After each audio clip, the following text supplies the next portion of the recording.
Hello guys, welcome back to SR Anime 7. இந்த video நம்ம என்ன பார்க்க போறோம்னா பர்ஃபெக்ட் வேர்ல்ட் அனிமேவோட நெக்ஸ்ட் எபிசோட் தான் गाइस பார்க்க போறோம். இந்த அனிமேவோட ப்ரீவியஸ் எபிசோட்லாம் நீங்க பார்க்கல அப்படின்ற பட்சத்துக்கு சேனலோட பிளேலிஸ்ட் இருக்கு. மறக்காம செக் பண்ணி பார்த்துட்டு வந்து இந்த எபிசோட பாருங்க. அப்பதான் உங்களுக்கு இந்த அனிமேவோட ஸ்டோரி லைன்லாம் புரியும். சரி ஓகே गाइस, வளவலன்னு பேசிக்கிட்டு என்ன அர்த்தம் எனக்கு தேவையில்ல. டைரக்டா இன்னைக்கான எபிசோட் குள்ள போவோம். போன எபிசோட லாஸ்டா நம்ம என்ன பார்த்திருப்போம், ஹீரோக்கும் செங்குக்கும் பயங்கரமான ஃபைட் போயிருக்கும் போன எபிசோட்ல. அதுக்கப்புறம் எல்லாருமே சேர்ந்து பயங்கரமா அட்டாக் பண்ணி ட்ரிக் பண்ணிலாம் அட்டாக் பண்ணி ஹீரோவை கொன்னு திரும்ப அமுச்சு விட்டுருப்பாங்க. இன்னைக்கான எபிசோட் அதான் தான் ஸ்டார்ட் ஆகுது.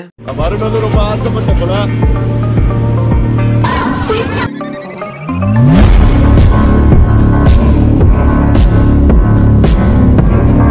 எபிசோடோட ஸ்டார்டிங்லேயே தாத்தாவும் அந்த ஏரோ யூஸ் பண்றவனை பிடிச்சி பொழந்துகிட்டு இருக்காரு. அந்த இடத்துக்குள்ள பேருக்குள்ள பயங்கரமா ஃபைட் போய்கிட்டு இருக்கு. அவனும் தாத்தாவை அட்டாக் பண்ணிடுறான். தாத்தாவும் பின்னோக்கி தள்ளப்பட்டுக்கிட்டு இருக்கான். வாயிலேருந்து ரத்தமா வந்துகிட்டு திரும்பவும் அட்டாக் பண்ண வந்துகிட்டு இருக்க. செம ஸ்பீட்ல பிடிச்ச ஹீரோவும் நான் திரும்ப வந்துட்டேன், என்னோட குடும்பத்தை மேல கை வைக்க உனக்கு எவ்வளவு திமிரு இருக்கும் அப்படின்ற மாதிரி சொல்லிட்டு ஹீரோ அப்படியே அந்த இடத்துக்குள்ள அவனோட கையை முறுக்கி நெஞ்சில ஒரே மெதி அடிச்சு ஆள் அப்படியே மேல பறந்து போய்கிட்டு இருக்க. மேலையும் விட்டாம ஹீரோ வந்து மேலேருந்து ஒரு பஞ்சு செடிக்கு ஆள் மூச்சு பேச்சு இல்லாம கீழே வந்து விழுக. ஹீரோவும் திரும்பி கீழே இறங்கி வந்துட்டு இல்லாத போது என்னோட ஃப்ரெண்ட்ஸ் அண்ட் ஃபேமிலி மேல நீங்க கையை வைக்கிறீங்கன்னா அவங்கள நான் சும்மா விட போறதுல அப்படின்னு நம்ம சொல்லிக்கிட்டு இருக்கும்போது எவிடன்ஸ் முக்கியம், இந்த ஃபர்னஸ் அப்படி அப்படின்னு நம்ம சொல்லிட்டு தாத்தாவும் ஹீரோ கிட்ட ஃபர்னஸை கொடுக்க ஹீரோவும் ஜம்ப் பண்ணி அந்த ஃபர்னஸ் எடுக்க ஆரம்பிக்கிறான். இப்ப ஹீரோ அந்த ஃபர்னஸ் யூஸ் பண்ணி அதுக்குள்ள இருக்கிற அந்த வாட்டர் மூலமா இவங்க எல்லாருமே கண்ட்ரோல் பண்ண ஸ்டார்ட் பண்றாரு ஹீரோ. இங்க இருக்கிற அந்த யுவாண்டியன் போன் ட்ரெஷர்ல இருக்கிற டெக்னிக்கை கத்துக்கும் போது இவங்க யாரும் டிஸ்டர்ப் பண்ணக்கூடாதுன்றதுக்காக தான் இவங்க இந்த மாதிரி லாக் பண்ணி வைக்கிறாங்க. இப்ப யூது ஃபேட்டி தாத்தா எல்லாருமே அந்த போன் ட்ரெஷர் கிட்ட கிளம்பி போய் ஆரம்பிக்கிறாங்க. ஹீரோ அந்த இடத்துக்கு வந்துடுறான். அதுல இருக்கிறத 4 பேருமே சேர்ந்து புரிஞ்சுக்க ட்ரை பண்ணிக்கிட்டு இருக்காங்க. ஹீரோ அதை கொஞ்சம் கொஞ்சமா அப்சர்வ் பண்ணும்போதே புரியுது அவங்களோட பவர்ஸ் இன்க்ரீஸ் பண்ண ரொம்பவே ஹெல்ப்ஃபுல்லா இருக்கும். இல்லாம கம்மியான அளவுல ஸ்ட்ரிங் மேஜிக்கையும் இதால உபயோகப்படுத்த முடியும். இது ரொம்பவே நல்லது அப்படின்னு நம்ம ஹீரோ அந்த இடத்துல பேசிக்கிட்டு இருக்க. அவங்களை தனிப்பட்ட முறையில் அதை எடுக்க விடக்கூடாது, இதை உடைங்கட அப்படின்னு மாதிரி அந்த இடத்துல கத்திக்கிட்டு இருக்க. கும்பல் கூட்டிட்டு அதை அட்டாக் பண்ண ஆரம்பிக்கிறாங்க. ஹீரோ இந்த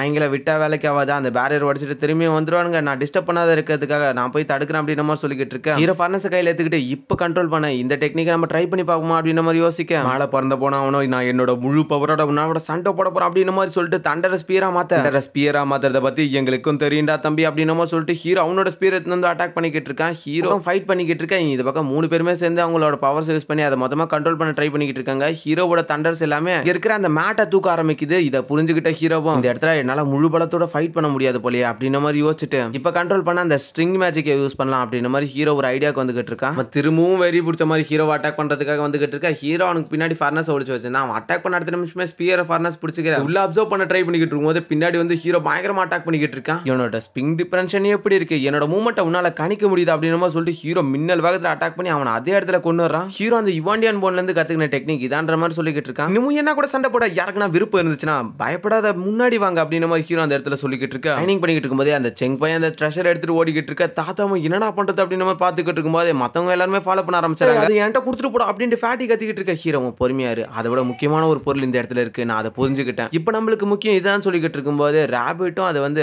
ஆஹா அப்ப இதுக்கு கீழே தான் அந்த ட்ரெஷர் இருக்கா அப்படின்ட்டு தூக்கிக்கிட்டு இருக்கான். முடியலையே ரொம்ப வெயிட்டா இருக்கு அப்படின்ற மாதிரி சொல்லிக்கிட்டு இருக்கு. ஆனா ஹீரோக்கு பின்னாடி தண்ணி மாதிரியான எனர்ஜியை காமிக்கிறாங்க. அந்த எனர்ஜியை செங்க தான் ஃபாலோ பண்ணிட்டு வந்துகிட்டு இருக்கு. வந்த வேகத்துக்கு அவன் கையில இருந்தா அந்த ட்ரெஷர் அது எடுத்துறான். யாரா இம்புட்டு வேலையும் பார்த்துக்கிட்டு இருக்கான்னு பார்த்தா இப்பதான் ஊவை காமிக்கிறாங்க. ஊ வந்ததுல இருந்து ஊவை காமிக்கவே இல்லை, இப்பதான் காமிக்கிறாங்க. டியான்ஷியன் அகாடமியை சேர்ந்த ஃபென் ஊ. இந்த பொண்ணு ரொம்பவே இன்ட்ரெஸ்டிங்கா தான் இருக்கு. இவ்வளவு நேரம் இந்த இடத்துல தான் மறைஞ்சிக்கிட்டு இருந்தா போல தந்திரமாவே நல்லா ட்ரை பண்ணிக்கிட்டு இருக்கா அப்படின்ற மாதிரி அந்த இடத்துல ஹீரோ பேசிக்கிட்டு இருக்கா. இந்த பக்கம் தையு மட்டும் இல்ல மீதி 3 பேருமே சேர்ந்து அதை தூக்குறதுக்காக ட்ரை பண்ணி கத்திக்கிட்டு இருக்க. ஹீரோவும் பார்த்துட்டு நீங்க எல்லாருமே கொஞ்சம் பின்னாடி மூவ் ஆகுறீங்களா, ஹீரோ அந்த மேட்டை பார்த்துட்டு இதை எப்படி ஓபன் பண்ணுன்ற வழி எனக்கு தெரியும் அப்படின்னு மாதிரி அந்த இடத்துல பேசிக்கிட்டு இருக்கான். இந்த மேட்டுக்கு இந்த பவர் ஆஃப் தண்டர் தானே தேவைப்படுது, அதை கொடுத்தா கண்டிப்பா அது வெளியே வரும் அப்படின்னு மாதிரி சொல்லிட்டு ஹீரோ அந்த ஃபர்னஸ்ல இருந்து மேட்டுக்கு எக்கச்சக்கமான தண்டர்ஸ் யூஸ் பண்ணி அட்டாக் பண்ணிக்கிட்டு இருக்க. அந்த மேட்ல இருந்து ஸ்கோல் வெளியே வந்துடுது. வெளியே வந்து அடுத்த நிமிஷமே அதுவே பறந்து போக ஆரம்பிக்குது. ஹீரோ நான் உன்னை எப்படி விட்டுருவேன் அப்படின்ற மாதிரி போயிட்டு பறந்து அதை பிடிச்சிடறேன். ஹீரோ பிடிச்ச அடுத்த நிமிஷமே அதை என்கிட்ட கொடுத்துரு, அது எனக்கு தேவை அப்படின்ற மாதிரி யூஸ் ஆன் பின்னாடி வந்து கத்திக்கிட்டு அட்டாக் பண்ணிக்கிட்டு இருக்க. ஹீரோ ஒரே அடி தான் பின்னாடி தள்ளி விட்டுறான். திரும்ப அவங்க அட்டாக் பண்ணிக்கிட்டு ஹீரோ அந்த இடத்துல லோட்டஸ் டெக்னிக் யூஸ் பண்ணிக்கிட்டு இருக்கான். என்ன ஃபேரி என்ன கொல்லணும்னு ரொம்பவே துடிச்சுக்கிட்டு இருக்க போல அப்படின்னு மாதிரி சொல்லிக்கிட்டு இருக்கும்போது நான் எங்கேயோ பார்த்துருக்கேன் அப்படின்ட்டு அவங்களுக்கு ஞாபகம் வந்துடுது. ஹீரோ அவனோட கல்யாண நாள் அன்னைக்கு யூசான வந்து தொந்தரவு பண்ணிருப்பாங்களே அப்ப அட்டாக் பண்ணுது. இந்த அட்டாக் நான் ஆல்ரெடி லோயர் ரிலிம்ல பார்த்திருக்கேன், நீ அந்த ஷீகோ தானே, உன்னை நான் விட மாட்டேன் அப்படின்ட்டு அந்த இடத்துல பயங்கரமா அட்டாக் பண்ணிக்கிட்டு இருக்க. அடுத்துக்கிட்டு அப்படியா நான் அப்படி யாரையுமே கேள்விப்பட்டது இல்லையே, ஷீகோன்றவன் யாரு, உன்னை ஒரு வாட்டி பார்த்தா போதும் என்னால கண்டிப்பா உன்னை கண்டுபிடிக்க முடியும் அப்படின்ற மாதிரி யூசான அந்த இடத்துல அட்டாக் பண்ணிக்கிட்டே இருக்க. அம்மா என்ன பண்றது, புருஷ புருஷன் பொண்டாட்டிக்குள்ள இருக்கிற பாண்டிங் அந்த அளவுக்கு இல்ல, அதான் என்ன பார்த்தவனே கண்டுபிடிச்சிட்டு அப்படின்ற மாதிரி சொல்லிக்கிட்டு இருக்க. அவ இன்னமும் பயங்கர ஸ்ட்ராங்கா தான் இருக்கா, இவளை டைவர்ட் பண்ண வேற ஏதாவது ஒரு ஐடியா யோசிச்சாகணும் அப்படின்னு நம்ம ஹீரோ சொல்லிட்டு தெரியாதுல எனக்கு ரோசிக்கும் கல்யாணத்துக்கு அப்புறம் எங்க 2 பேருக்கும் இப்போ ஒரு குழந்தை இருக்கு, அந்த குழந்தையோட பேரு கூட ஷீச்சங், கண்டிப்பா நீ அவனை மீட் பண்ணும்போது உன்னை நான் அம்மான்னு சொல்லி கூப்பிட சொல்றேன் அப்படின்னு நம்ம ஹீரோ அந்த இடத்துல வெறுப்பேத்திக்கிட்டு இருக்கு. அவங்க திரும்பவும் ஹீரோ அட்டாக் பண்ணிக்கிட்டு நீ சொல்றதெல்லாம் பொய்ன்னு எனக்கு தெரியும், என்னோட செகண்ட் பாடியில எது நடந்தாலும் எனக்கு தெரியும் அப்படின்னு சொல்லிக்கிட்டு இருக்க. அப்படியா, அப்படின்னா நாங்க சொல்லாத முன்னே உனக்கு குழந்தை பிறந்துச்சுன்னு தெரிஞ்சிருக்க தேவையில்லை அப்படின்னு நம்ம ஹீரோ சொல்லிக்கிட்டு இருக்க. சும்மா விட மாட்டேன் திரும்ப அட்டாக் பண்ண வந்துட்டு இருக்கேன், நான் இதை தான் எதிர்பார்த்தேன் அப்படின்னு சொல்லிட்டு ஹீரோ பிரீம்போனோட ஒரு சீக்ரெட் டெக்னிக் யூஸ் பண்ண ஆரம்பிக்கிறார். அந்த இடத்துக்குள்ள அவரோட அட்டாக்கும் அவங்கள பயங்கரமா பின்னோக்கி தள்ளி விட்டுற. ஹீரோ சடனா இப்ப கீழே இறங்கி போயிடறான், வாங்க இந்த இடத்துல இருந்து கிளம்ப வேண்டிய நேரம் அப்படின்னு சொல்லிட்டு ஹீரோனோட தண்டர் பவர் யூஸ் பண்ணி அந்த இடத்துல மொத்த பேரையும் கூப்பிட்டு கிளம்பிடுறான். பக்கம் ஃபெங்கு போட்டுக்கிட்டு அந்த செங்க பொழந்து கட்டிக்கிட்டு இருக்காங்க, அவனும் பயங்கரமா இவங்கள கூட சண்டை போட்டுக்கிட்டு இருக்க. அவன் கையில இந்த ட்ரெஷர் இருந்தாலும் தப்பிச்சு அந்த இடத்துக்கே போக ஆரம்பிக்குது.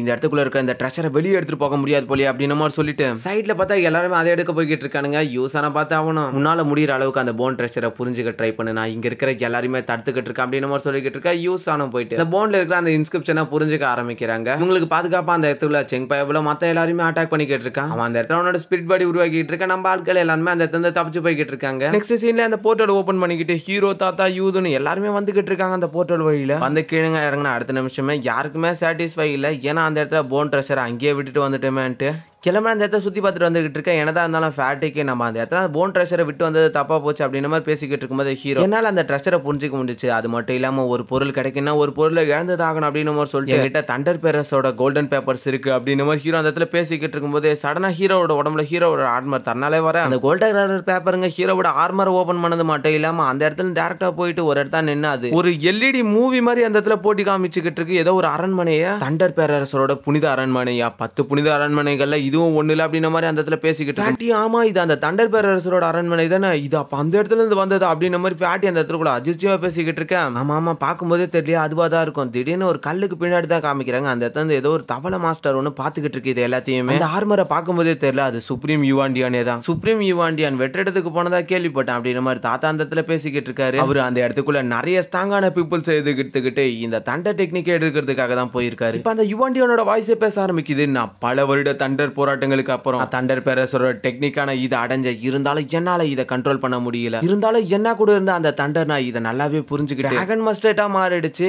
இதெல்லாம் தாண்டி அந்த தண்டர் டெக்னிக்கை எடுக்கிறவங்க கண்டிப்பா எனக்கான ஒரு நல்ல வாரிசா தான் இருப்பாங்க. எதிர்காலத்துல இருக்கவங்களுக்காக இதை விட்டுட்டு போய்கிட்டு இருக்கு. நீங்க இதை நல்லபடியா புரிஞ்சுக்கங்க, ஆனா நாங்க பண்ண அந்த தப்புகளை நீங்களும் திரும்பி பண்ணிடாதீங்க அப்படின்ற மாதிரி அந்த வாய்ஸ் பேசிக்கிட்டு இருக்கு. சுப்ரீம் யுவாண்டியன் மாஸ்டர் பண்ண ஒரு சில தப்புகளால் தான் இந்த டெக்னிக் இறந்துட்டன்ற மாதிரி பேசியிருப்பாரு. சொன்னா அந்த டிராகன் மஸ்டர் வேற எதுவும் இல்ல, ஹீரோ ஒரு எலும்பு கூடல இருந்து எடுத்தாலும் அதுதான் இம்மார்டலோட டெக்னிக். அது மட்டும் இல்லாம ஸ்ட்ராங்கான பீப்புள்ஸோட டெக்னிக். இதெல்லாம் பார்க்கும்போது இது ஒரு அழியாத வழிக்கு கூட்டு போற மாதிரி தெரியுது. இதுக்கு பின்னாடி நிறைய மர்மங்கள் இருக்கலாம் அப்படின்னு மாதிரி ஹீரோ பேசிக்கிட்டு இருக்கும்போதே வந்த தவளையும் தண்டர் டெக்னிக் எடுக்க போய்கிட்டு இருக்க. ஹீரோ பார்த்து ஜாக்கிரதை அப்படின்னு சொல்லிட்டு அதை எடுத்துக்கிறான். தவளையும் சும்மா கிடையாது, இதுவும் வேனரபிள் ரிலீம் அச்சீவ் பண்ணிருக்கு. அந்த ஸ்க்ரோலை கண்டிப்பா எடுத்தே ஆகணும் அப்படின்னு சொல்லிட்டு அந்த தவளை இப்ப ஹீரோவை நோக்கி அட்டாக் பண்றதுக்காக போய்கிட்டு இருக்க. சடனா அந்த இடத்துக்கு வந்த ஒரு வெயின்ஸ் அடிச்ச ஒரே அடிக்கு அந்த தவளை அந்த கெட்டமே இருந்தது தெரியாம காணாம போயிடுது. ஹீரோவும் கீழே வந்து லேண்டாக அந்த இடத்துக்குள்ள வந்தது வேற யாரும் இல்ல, இத்தனை நாளா அந்த டிராகன் மஸ்டர்ட பாதுகாத்து இருந்த அந்த கோஸ்ட் பிளேட் தண்டர் ட்ரீ தான் அந்த இடத்துக்கு வந்து நின்னுக்கிட்டு இருக்கு. இதோட எபிசோட முடியுது. நான் ஒரு சில இடத்துல யூஸ் ஆன ரோசின்னு சொல்லியிருப்பேன், நீங்க அதெல்லாம் தயவு செஞ்சு கண்டுக்காதீங்க. எனக்கு வாயில அந்த மாதிரி வந்துடுது பேசும்போது, நான் அதை நோட் பண்ணும்போது மாத்திரேன். நோட் பண்ண டைம்ல வேற ஒண்ணுமே பண்ண முடியல என்னால. போன எபிசோட்ல நான் இதை பத்தி சொல்லியிருப்பேன், இருந்தாலும் சவுண்ட் வச்சதுனால நிறைய பேர் கேட்டிருக்காது. நான் இப்ப சொல்றேன், ஹீரோ கிட்ட சுப்ரீம் போன் இல்ல, அது எப்படி ப்ரோ ஹீரோ சுப்ரீம் போனோட டெக்னிக்லாம் யூஸ் பண்றாங்கன்னு நிறைய பேர் கேட்டிருந்தீங்க. அதுக்கான ஃபுல் டீடைல் சொல்றேன். எந்த ஒரு டெக்னிக்கையும் புரிஞ்சுக்க போன் தேவைப்படாது, அதுகிட்ட இருக்கிற அந்த ரூயின்ஸ் மட்டுமே போதும். ஹீரோ கிட்ட அந்த ரூயின் இருக்கு,